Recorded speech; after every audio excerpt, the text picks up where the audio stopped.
Welcome to Mimesis, the podcast about all the twisted ways that art and life imitate each other. I'm Stacey Rourke. And I'm Sandra Sheriff of Zachary. And we are your hosts on this zany adventure. How are you, Miss Sandra? I'm doing a lot better. You sound like you're rejoining the land of the living. I am. Good. My body decided to get sick again after already being sick. Ugh. Yeah. That's the worst. Yep. Oh, and it was bad. You lost your voice and everything. Oh, it was so bad. You were like, let's record. And I was like, I sent you a snippet. Dog. I don't have a voice right now. That's not a good idea. Yeah. But you're sounding much better now. I feel much better. Good. Yeah. And you're doing good? Because I know you caught whatever I did from miles away. You contaminated me from across the country. I did the first time I had it for that I a was while. sick. I spread it through my day job accordingly. Yeah, that happens. Yeah. And, but we're doing better now. So much so that someone in my family has ventured to an epic universe, as it were. I am so excited. Yes, so am I. My eldest daughter, Elliot, is working at Universal Studios' new Epic Universe in Orlando. I am so proud of her. As she is living her dark universe dreams right now, and it's so cool. Like every day she's telling us more about the park and things that she's seen and seeing things that we can do when we get there. And you guys, if you've heard anything about it, like it's going to be a million times better. This is going to be incredible. So oh yeah, I've heard a few things, but it's not officially open yet, right? No, it doesn't open until May. Right. Yeah. But your husband, not Damn, you. Fucker. I can't say that.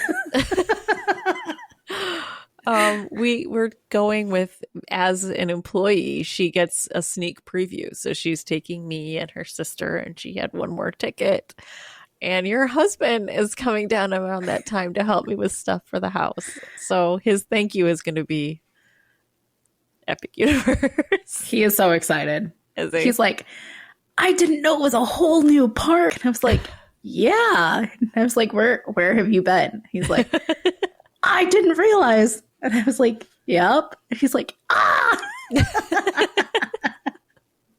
The funniest part is he was supposed to come on the day that we were going, but when he heard we had the tickets that day, he's so excited that he moved his tickets to the day before. Yeah, he changed his flights to the day before so that way he can be there rope drop when you guys go. I love it. So that's he's not getting there at like 3:00 in the afternoon now. Yeah, he was going to miss a whole bunch of shit if he went the other way. So yeah, it works out well. And it's nice. Does. Thank you. You guys do so much for us that with both of you, if I can say thank you in any ways, I know.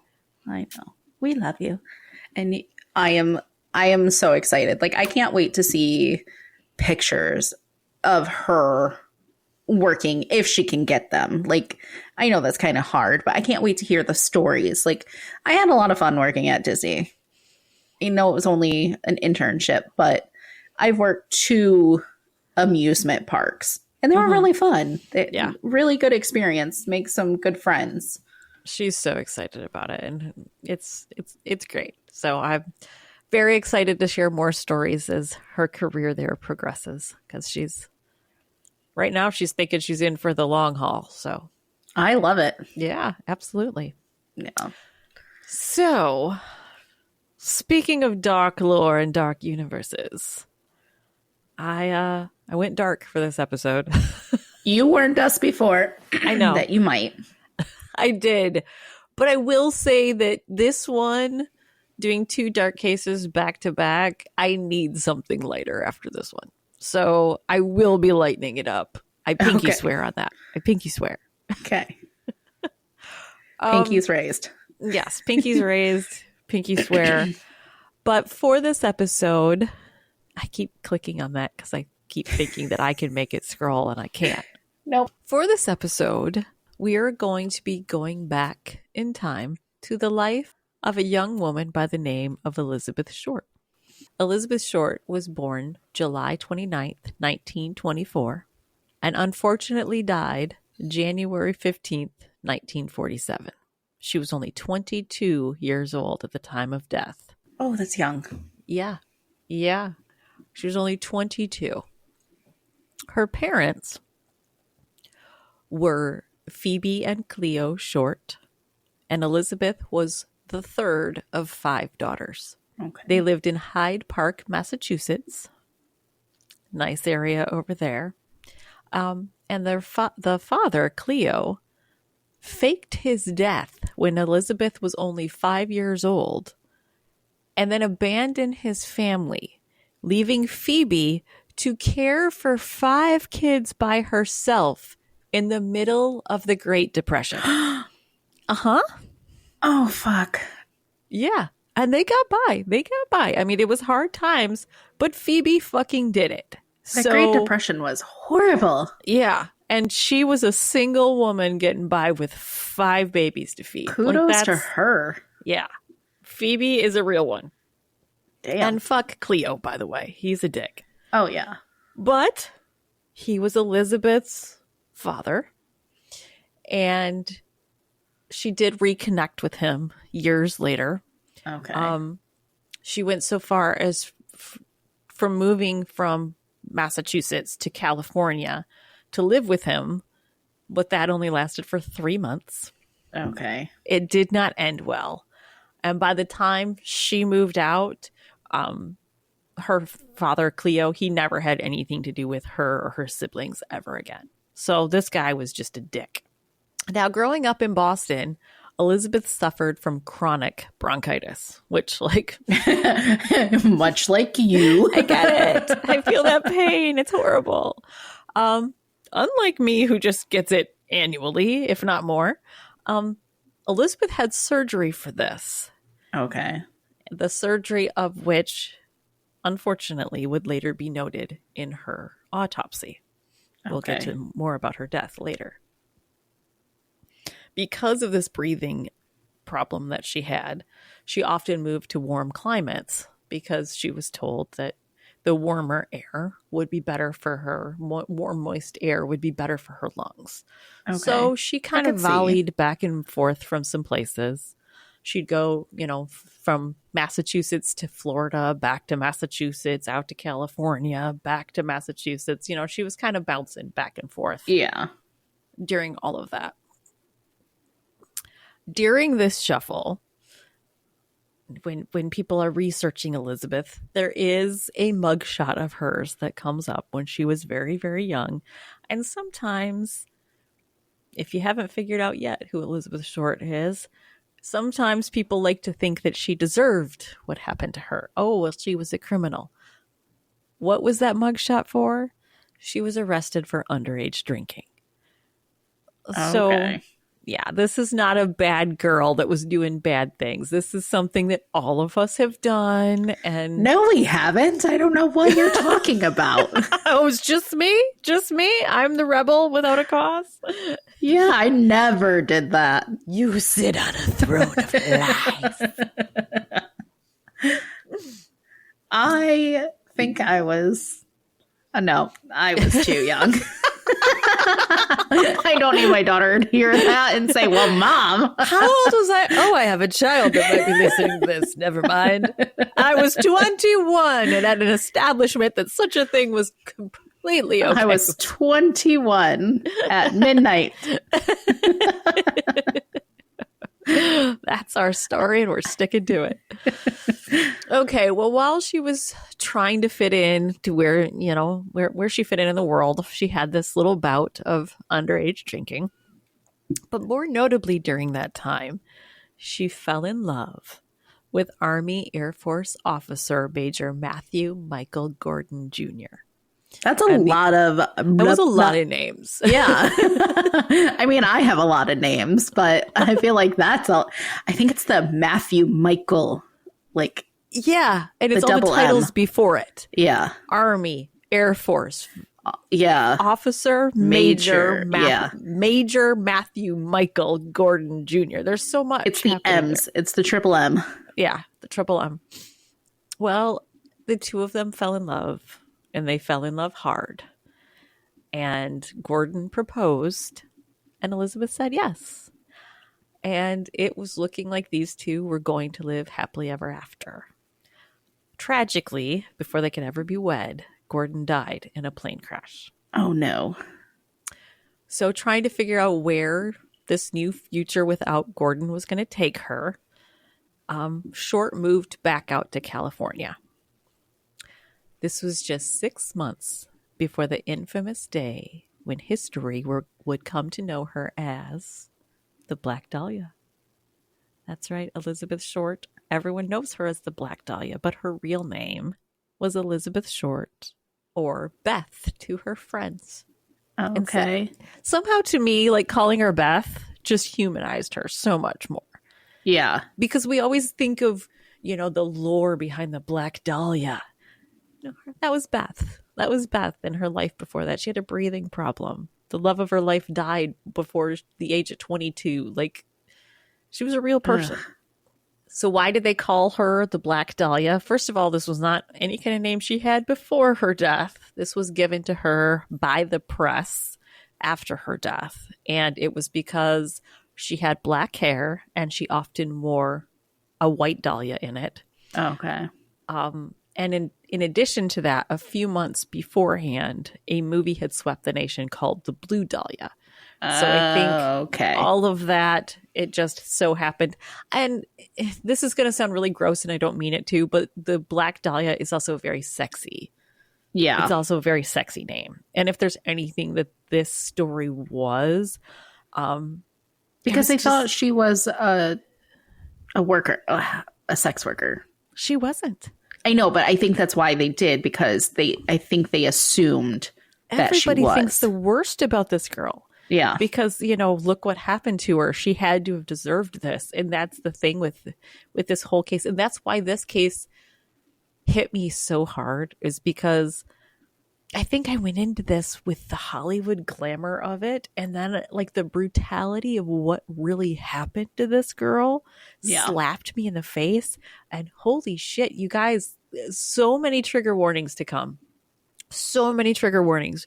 There's going to be rape, incest, abuse. Like there's a lot. So just know that this isn't some, femme fatale Hollywood mystery. Like what happened here was really grotesque. Yeah. And I think it's time we need to humanize Beth Short. Yeah. Does that make sense? Absolutely. Yeah.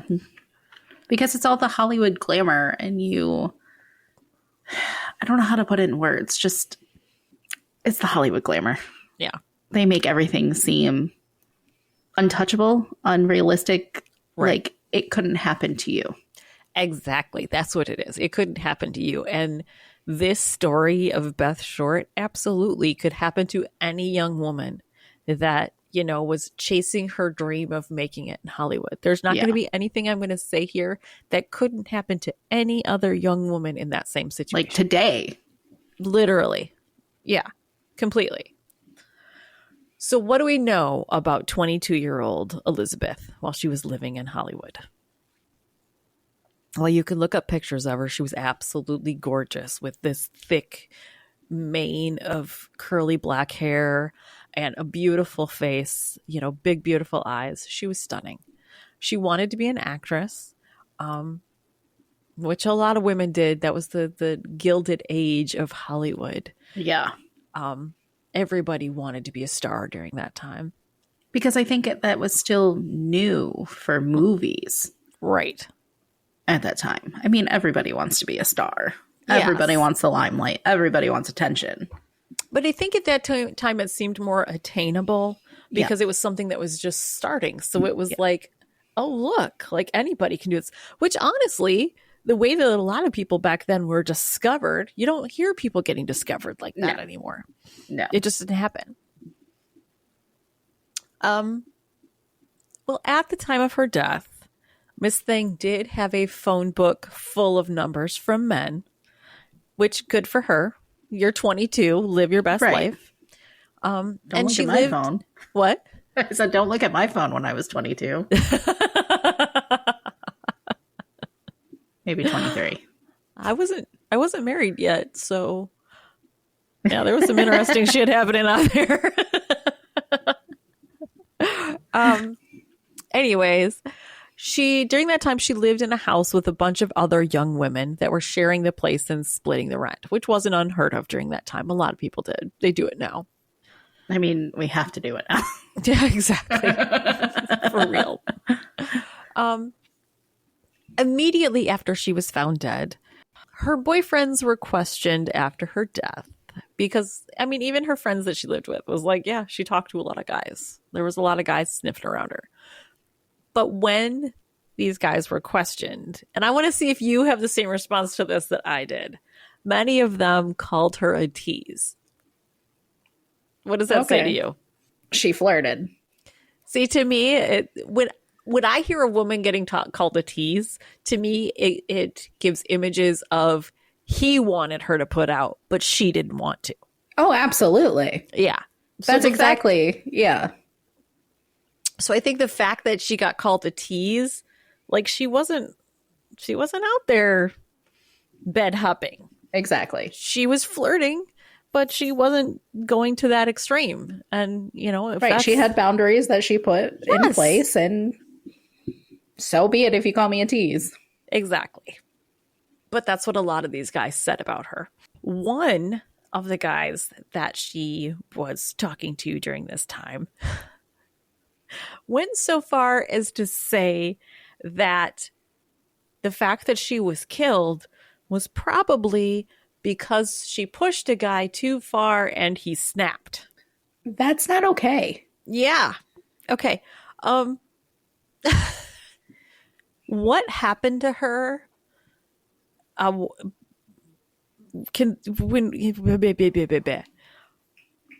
that girl went through before her body was found on January 15th, 1947, in a vacant lot. Her body was found by a woman walking a stroller with her 3-year-old baby in it. Yeah. This wasn't a crime of passion. This wasn't a somebody snapped and killed this girl. That's not what happened at all.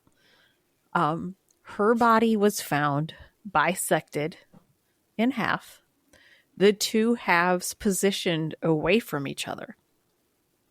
Her arms were over her head, but her hands kind of by her face in a pose that's very reminiscent of like Skin magazines, you know, where the girls have their hands kind of seductively by their face. Yeah.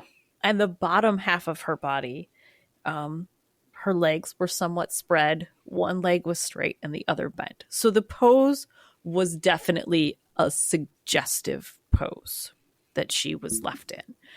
And this wasn't done like with a power saw. The bisection was neat.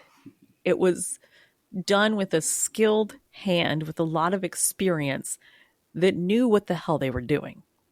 Can you take the screen down a little bit? Yep.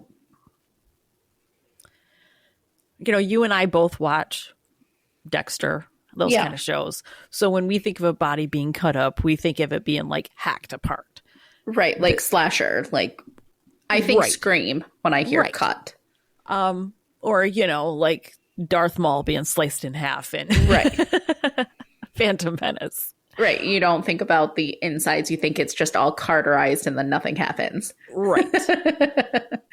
What was done to her was actually a medical procedure, and I hope I say this right, called a hemicorptoectomy.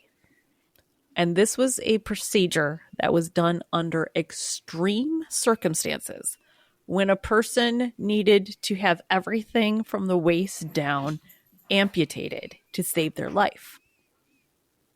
This was only taught at a select few medical schools. And it was a very, very delicate procedure where the lumbar spine is transected between the second and the third lumbar vertebrae. Okay? So there was no organs or anything even nicked during this procedure. So it had to be a professional. It had to be. So yeah, this procedure is not done with a layman. This wasn't somebody with a fucking chainsaw, somebody with a chainsaw just slashing through like a slasher movie, because internal organs would have been nicked. Right, this absolutely. Was a clean, precise cut. So it has to be somebody with medical training. And it couldn't have been necessarily a butcher, right? Right. Because how would they know where to avoid? I mean, butchers aren't trained on a human body. That's not where No. And the anatomy of a cow, a pig, they're not anything like a human. Right. I think a pig is closer to a human, like by organ standpoints, but organs only, not the makeup of where the organs are located. Right. So you're not going to learn it from that. No. It takes a really skilled, like, to cut like that. Yeah, absolutely. So it has to be somebody with medical training. Yeah. In addition to this, she was given, and if you've ever looked at any of the pictures of the Black Dahlia, this is probably the one that sticks out the most. She was given what's called the Glasgow smile. And that's where her mouth was cut from the corners of her mouth damn near back to her ears. Yeah. And these cuts were deep. These cuts exposed her jaw. Like, these were deep. Her autopsy revealed that the Glasgow smile cut into her face was actually the injury that killed her. Okay. So she was alive when that happened. Ugh. And it was the shock and the blood loss from that trauma that actually killed her. But before she finally died, this young woman went through hours, if not days, of torture. Oh, shit. Yeah. Her body was completely drained of blood, and it wasn't at the scene where she was. It wasn't like she just bled out right there. Her body was drained of blood. There's a lot of blood in the human body. Uh-huh. And there was none of it to be found. Okay. So for that to be a thing to happen, somebody has to have the space to do that. Right. Not to be graphic here, but likely she was bisected to help drain the body of blood. And then she was probably hung so gravity could kind of drain the blood faster. I'm guessing that's what happened. But again, that's it. It really shows the kind of space that this person would need to do this kind of thing. And it shows that this isn't a crime of passion. You don't drain a body of blood. Yeah. Because you acted on impulse. No, this is you are trying to practice your skills. Right. Because they don't let you just do that on anybody. Right. She also had ligature marks on her wrists, her ankles, and her neck, which could have been from her being tortured, or it could have been while her body was being drained of blood. Yeah. Knowing what happened to this woman and her other wounds, I'm guessing it was probably both. Because, good Lord. She did have defensive wounds on her forearms. Okay. So she did fight back for as much as she was able. When we get to the theory of what I think happens, I'll let you know that I don't think, like, she could have fought as hard as she wanted. I don't think there was any way she was making it out of this situation alive. Like, the situation was just too stacked against her. She had bruising to the fronts and the sides of her skull, so she'd been hit repeatedly to the skull. Not hard enough that it actually fractured the bone, though. So it was probably like blows from hands or that kind of thing. Trigger warning, there were signs of vaginal and anal rape. No semen was found, so they couldn't use that. Hunks of flesh were sliced from her thigh and her breast. She had a gaping wound in her abdomen. This one hits me hard. This one hurts my heart so much. Like, all of this hurts my heart, but this is, her stomach was full of feces. Basically, it was a form of fertilizer, but they had made her eat this and ingest this. And all of this is so horrific, but this one, for me, it just shows like how degraded she was being in those moments. Yeah. That that was just, that one hits hard, That one's rough.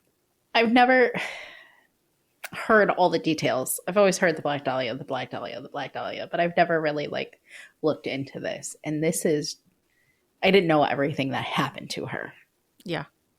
And it's so degrading. That's the thing, is this death has been so glamorized. Yeah. As like this Hollywood noir kind of thing. But what happened to her is so fucking horrific. Yeah. That's just, I can't even imagine. And her final moments were filled with just such hatred and ugliness. It just, oof. Yeah. And that's why from the beginning of this, I wanted to start the episode by calling her Elizabeth and not the Black Dahlia. Because the Black Dahlia is what happened to her. Elizabeth not is who she was before all of this. And I want to honor her by, making her the woman she was before this unfortunate incident. And they never caught the killer. Oh, we're going to get into that. We're going to get into that. This is a basically unsolved mystery. Okay. I will say that. So who did this to Elizabeth Short, and how much of her story has Hollywood gotten right? So we're going to talk about 3 different TV movie examples of the ways that the Black Dahlia was represented. And the first 2 are basically my notes watching things about the Black Dahlia. Okay. The first one being the movie called The Black Dahlia, which was starring Josh Hartnett and Scarlett Johansson. I love him. We love some Josh Hartnett. We love not him. As much as Stanley Tucci, but we gotta be loyal to our boy Stanley. I did make you your sticker. And I love it so much. We need to post it so much. It's so cute. I did post it once, but I will post it again because. Did you? I did. I posted. Oh, I guess I didn't see that. You don't stalk my social media constantly? You have a life? That's so weird. I have had a busy life. I see all of your reels come through. Like, I make sure I am watching every single one of your reels. Thank you. But I don't always see all the posts. My posts don't get as much in the way of views as my reels do. Yeah. Y'all like it when I'm weird. Okay, so Josh Hartnett is in this. Anything that Josh Hartnett is in, I want to love. I really do. And I really wanted to love this movie. I have now watched this movie 3 times because sometimes I'm like, okay, the first time didn't sit well. Maybe if I watched again, I will love it the second time. Girl, 3 times in, and I still. I mean, Penny Dreadful was amazing. He was so hot in Penny Dreadful. Oh. And he's hot in this movie too. It's just the plot. Okay. Because the Black Dahlia gets lost in this movie so badly. She, as an example, it's 22 minutes into the film before there's any mention of the Black Dahlia, Elizabeth Short, her death, her life, anything. The movie is called The Black Dahlia, and you have to wait 22 minutes before anything Black Dahlia even happens. Okay, so that's a Hollywood flop. It was not necessarily the acting was bad, just the The story. The story. They threw a lot of weight into the cast. You've got Josh Hartnett. You've got Scarlett Johansson. Oh my God, what's her name? And from Boys Don't Cry. Oh, she won an Academy Award for it. Hilary Swank. Hilary Swank is in it. And the guy that was Two-Face in the Heath Ledger Batman Returns. Oh my God, what is his name? I'm not the one to ask these questions. You should know this. I know. I have my select few people that I know, and then the rest of them are Sandra has no clue what you're talking about. I'm off in Sandyland. Aaron Eckhart is in this movie as well. Okay. And there's many beautiful people in it. The way that they depicted the Black Dahlia pieces of this puzzle were just not accurate. Okay. For example, starting at the very beginning, not the beginning, 22 minutes into the film, it shows a lone woman finding the body in the vacant lot by herself, and she calls the police, and the police just swarm the scene. As I stated before, it was a woman and her 3-year-old child who found the body. When she first called in, dispatch thought it was just a drunk person sleeping off a bender in this vacant lot. So they only sent one officer the first time around. And the officer got there and he stumbled onto the scene. And then he called in and then the swarm happened. But it didn't happen right away. Okay, so in the film, The Black Dahlia, they show a lot of footage of Elizabeth Short appearing almost in like stag reel type of footage where she's being, sexy in there, kind of seductive. There's no record of this kind of footage. I'm not saying that it doesn't exist somewhere. God knows Hollywood has its secrets. As of this point, no such footage has ever been found. Okay. But this is where, and I think we talked about it before, about the episode that I was researching was really pissing me off. And it was this, in that every episode or everything I was seeing about the Black Dahlia and her death, they were always making her look like this sexy femme fatale that, did deplorable, unspeakable things and basically got what was coming to her. Like, this was a young woman. Victim shaming. Yes, absolutely victim shaming. And this was a young woman chasing her dreams. She was looking for opportunities. She wasn't looking for brutality. And this was just, it sat really bad with me as I was researching this one. Yeah. Okay, so what parts there's no crime in looking beautiful, wanting to be beautiful, and using that to your advantage. There's not. No. And especially to be wanting to be an actress. There are people who are gorgeous in Hollywood. Mm-hmm. And it's just how movies are. And it sucks in a way for average people. And that's where I feel like average people get pissy. And then they have to victim shame. That makes a lot of sense. She was beautiful and this happened to her, and wow, she obviously had it coming. No. Nobody deserves what happened to this woman. Nobody. Things that the movie got right. They mentioned her fiance that had died, and we talked about Gordon of the long name. Gordon Jr. Yes. This movie had so little to do with Elizabeth Short. Like, there was this whole murder mystery that had nothing whatsoever to do with her. So it's really hard to say that this was even a movie about the Black Dahlia. Like, I think she just kind of got weaved into another storyline. They just wanted the Black Dahlia name and to make a movie. Absolutely. Another thing that was kind of accurate that we'll get into a little bit later on is there was a character by the name of Emmett who was a crazy rich guy who has kind of witch. No, Emmett was a crazy rich guy who had kind of a twisted relationship with his daughter, who in the movie was played by Hilary Swank. Okay. Remember the weird relationship with the daughter? We're going to come back to that in a little bit. Now, we move on to another showcase of Elizabeth Short, which was American Horror. I wrote American Horror Store. Yes, you did. The Horror Store. No, American Horror Story. This was season 1, Murder House, and it was episode. Murder House is my favorite. Yes, so good. It was the episode called Spooky Little Girl. In this episode, a beautiful black-haired girl with a flower in her hair, a dahlia in her hair, appears, comes to the office of a dentist having a problem with her tooth.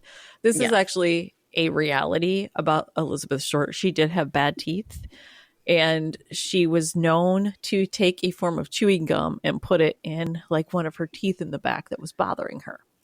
So they kind of tied in a little reality about that. Okay. In the episode, she tells the dentist that, she's short on money and she can't pay. And she claims that she's a little short. So, playing on the name Elizabeth Short. But she was struggling with money at the time of her death. Okay. She was asking, contacting her siblings, asking them to send her $20 to help with her rent. She was hurting for money. In American Horror Story, they picked up the same thing as the movie and were very much portraying Elizabeth as that femme fatale, very sexy character. In this one, they did get the part right of a mother and a child finding her together. Okay. In this version, the dentist knocks her out while doing the work on her teeth. Trigger warning, he rapes her, accidentally kills her. Yeah. And then he gives her body over to you remember the crazy surgeon guy from Murder House? Yes. He gives her body over to him, who plays with it a little bit before disposing of it. We know none of that is actual because she was still alive when she was given the Glasgow smile. So that part is not true at all. And the font for the next part we're moving into is shrunk again. So now the third and final one we're going to talk about, it was starring Chris Pine, and it's a show called I Am the Night. Ooh, Chris Pine too. Yeah. Girl, I saw one episode of it. I could find one episode of it. And it's really, really good. But I could not find this show anywhere. I searched it and searched it. I went to every streaming platform I could find. Everyone was saying it was taken down. I subscribed to free trials only to find out it wasn't there. If anybody knows where I can watch this, please let me know, because I looked and couldn't find it. What is it called? It's called I Am the Night. Okay. And it's starring Chris Pine. When I couldn't find the series, I investigated it a little bit more. And I learned that it's based on a book by the same title, as well as another book called The Black Dahlia Avenger, which was written by Steve Hodel. Now, Steve Hodel has actually been tied in with one of our other cases that we just recently discussed. Steve Hodel is a skilled detective who helped bring Rodney Ocala, the game show killer, to justice. Okay. So Steve Hodel is a good man. He is a good detective, a good cop, very talented at what he does. Not only was a movie based on the evidence and the case that Steve made against the Black Dahlia killer, but the Hodel family themselves recorded a podcast called Rooted in Evil, the true story of the Hodel family and the Black Dahlia. This podcast is hosted by the Hodel family, and in it, they talk about the evidence they have found that leads them to believe that their father/grandfather, George Hodel, was the Black Dahlia killer. Okay. Yeah. So who was George Hodel? George Hodel was an artist at heart who longed to create, but instead went to medical school and became a skilled surgeon who Who spent was one his of the ones who could do the blah, blah, blah, blah. blah, blah, blah, blah, blah, blah. He became a skilled surgeon who spent his time outside of the hospital having numerous sexual affairs and living the high life where he was rubbing elbows with Hollywood elite. But his lavish lifestyle was turned upside down when his 15-year-old daughter Tamar ran away from home. Okay. When police found Tamar, she told them she had run away from home because she was depressed because of her dad's sex parties, which she was encouraged to participate in. Oh, no. Yeah. And this is a 15-year-old girl talking about her dad's parties. No, no, no, no, no. So police learned that Tamar had been abused in horrific ways by boys at school, male and female guests at her dad's parties, and worst of all, her father himself. Ugh. Who, when he was questioned, and I don't have the exact wording in front of me, but when he was initially questioned about this, he told officers that he had been exploring something along the lines of the act of love with his daughter. Something like that. Like he admitted it in a really nasty way. Ew. Yeah. Gross. Big time. Because of her claims, George was brought up on charges of rape and impregnating his own daughter. Oh, shit. 2 witnesses from these parties came forward to confirm Tamar's claims. So there's like eyewitnesses that have said, like, I saw her there. I saw this happening. A trial followed with damning evidence. And during that trial, Tamar also claimed that her father had killed Elizabeth Short. Oh, shit. Uh-huh. But in the end, after all the testimony and everything was given, Hodel found a way to buy off members of the jury and was found not guilty. What the crap? He ended up going on to move to San Francisco. He never talked to his kids again. But unfortunately, the fudger lived to the age of 91. Ugh. Yeah. Really? So, but we don't know, like... Go ahead. Yeah, I mean, he's a jerk. He's a creep. He's a gross, just gross. Completely. Doing that shit to his daughter. But, like, I don't know. Like, I wish it could be confirmed. Yes, he did it. Yeah. And that's the thing is... Like, 100%. We have and we're going to get into it real soon, that we have so much evidence, but we just don't have that one like piece of DNA that can like put the final nail in the coffin. We have everything, but I will tell you after you hear all this information, I am 100% convinced that George Hodel was behind her death. 100%. Okay. So we'll get to that. But so after George's death, Tamar was talking to one of her younger brothers, Steve. Steve is the detective that, you know, was part of the Rodney Ocala breakdown. And they were talking about their dad's death. And in the conversation, Tamar mentioned Elizabeth Short. And Steve, you know, he was younger than Tamar. Remember when she was accusing her dad of this, she was 15 and he was even younger than her. Okay. So being younger, he blocked out a lot more of what happened to him. He has had some breakthrough memories that he knows he was abused as well, but he's blocked out more of it. So when she mentioned this about Elizabeth Short, he was stunned to hear this. And the fact that he was a detective already by that point, his detective nature, he sought out to prove her wrong. You can't possibly be right. yes, our dad was an asshole, but he wasn't that big of an asshole. So he set out to try to prove this wasn't the case.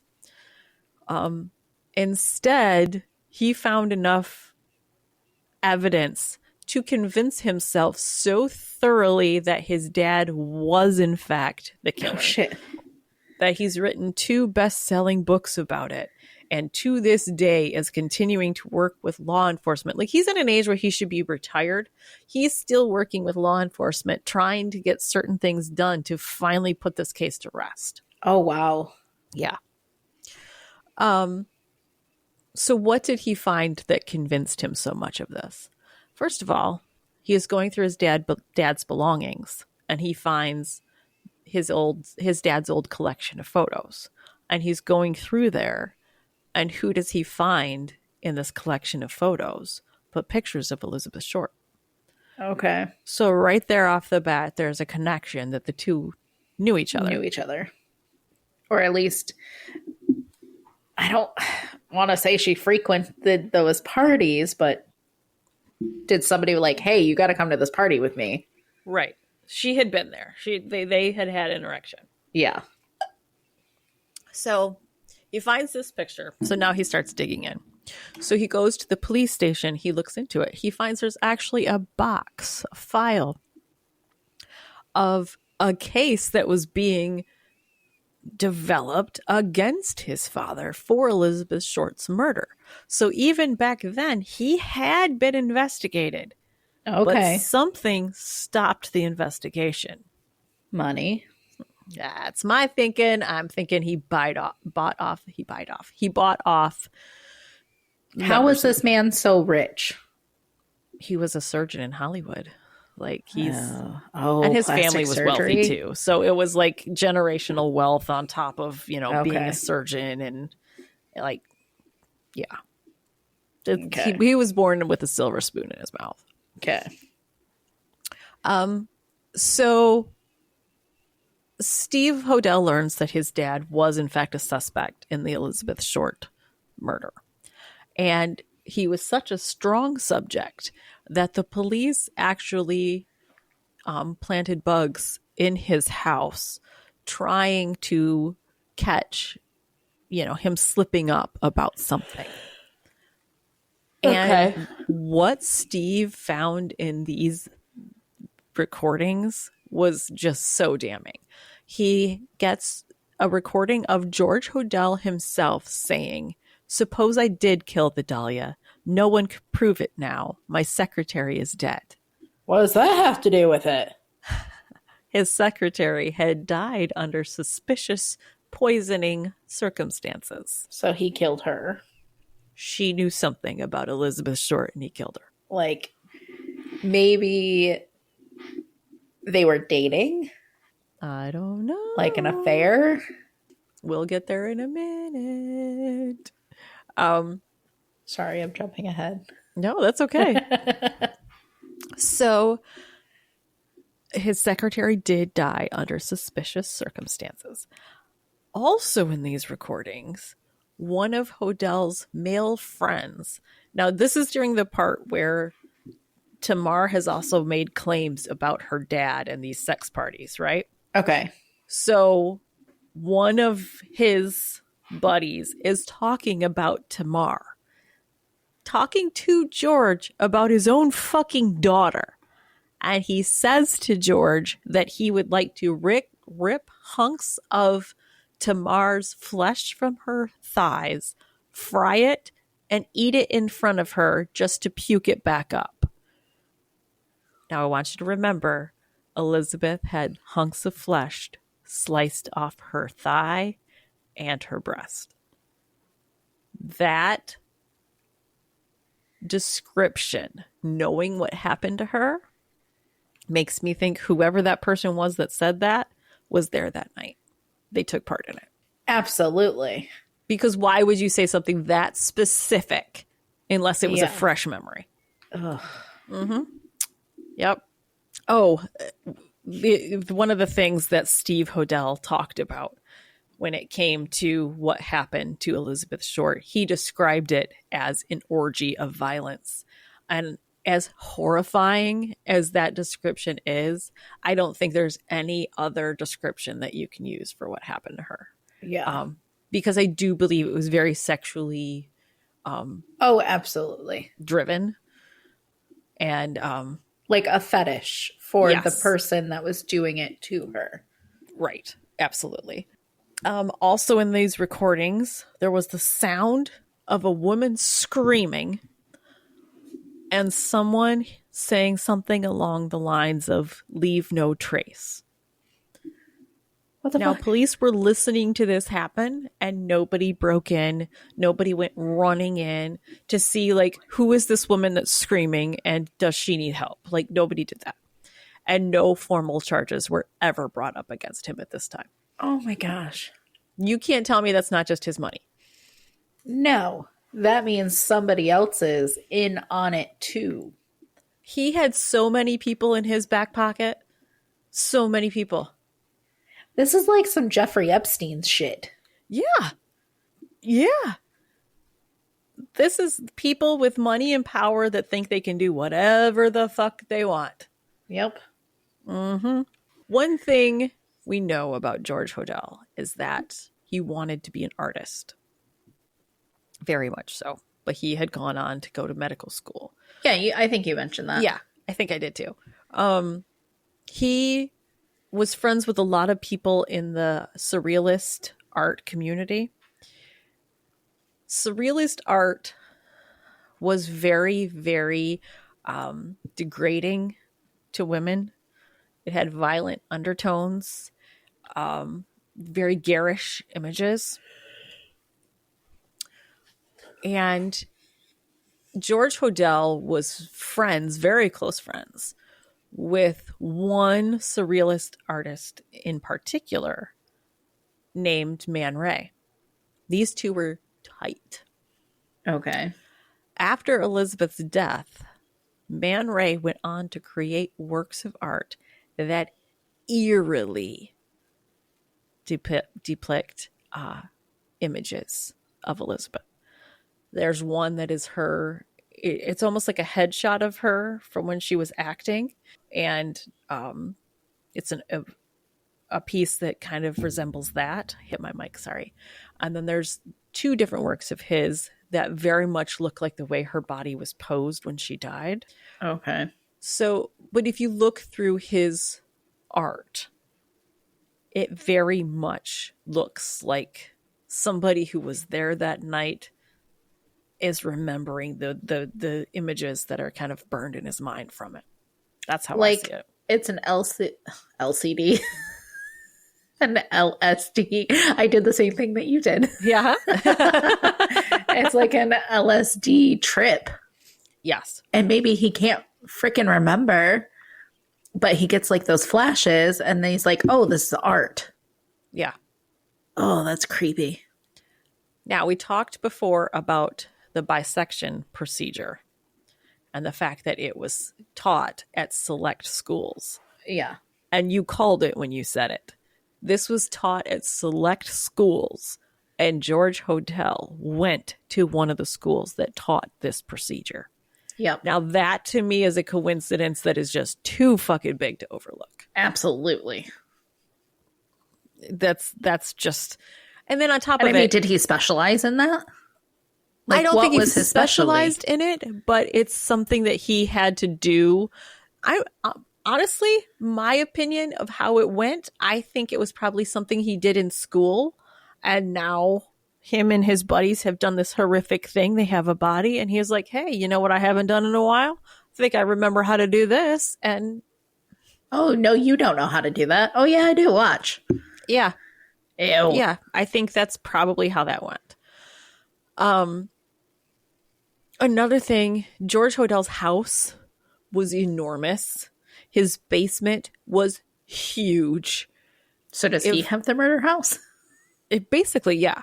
Because as far as wanting somewhere far away that nobody's going to hear somebody scream, that house would have been it.